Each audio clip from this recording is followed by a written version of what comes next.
পৰিবৰ্তন দৰকাৰ, প্ৰমোদ বড় সৰকাৰ। কথা নহয় কাম, জনতাৰে প্ৰাণ, এয়া হে নেতাৰ পৰিচয়। ভেদা ভেদ নাই, মাটিৰ মানুহ ভাই, নেতা বুলি তেওঁকেহে কয়।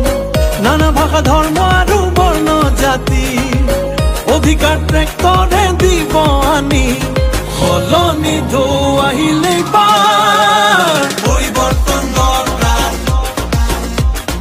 ইউপিপিএল সৰকাৰ। পৰিবৰ্তন দৰকাৰ, প্ৰমোদ বড় সৰকাৰ।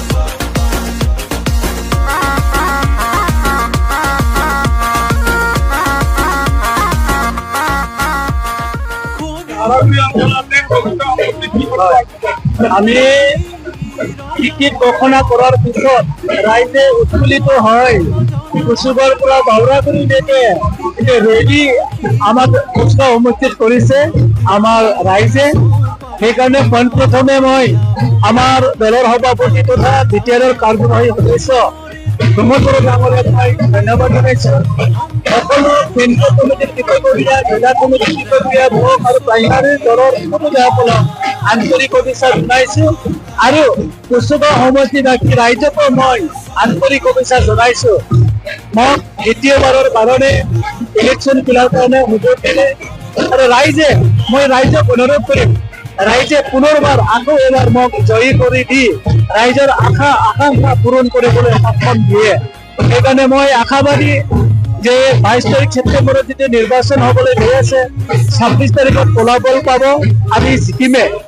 এইবাৰ যিটো ৰাইজৰ সঁহাৰি ইউপিপিএলৰ প্ৰতি, কিয়নো ইউপিপিএল দল মানুহৰ দল আৰু ৰাইজৰ দল, কোনো জাতি জনগোষ্ঠীৰ দল, মানুহ আৰু ৰাইজৰ দল।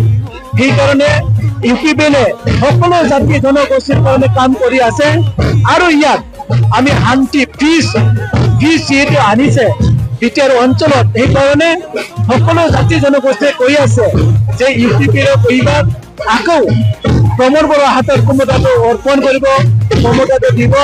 সেইকাৰণে অনাগত দিনত যাতে শান্তিৰে থাকিব পাৰে, উন্নয়ন যাতে হয়, এই লক্ষ্য লৈ সকলো ৰাইজে ভোট দিয়াৰ কাৰণে ৰেডি আছে।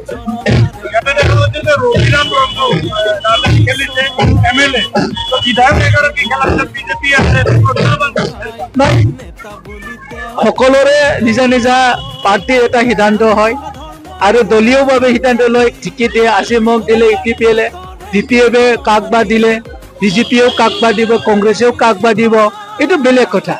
ইলেকশ্যন 26 তাৰিখৰ ৰিজাল্ট পাব, 26 তাৰিখৰ পিছত আপোনালোকে গম পাব। 2020ত মই ইয়াতে জিকিছিলো, 2020 আৰু 2025 বহুত ডিফাৰেঞ্চ।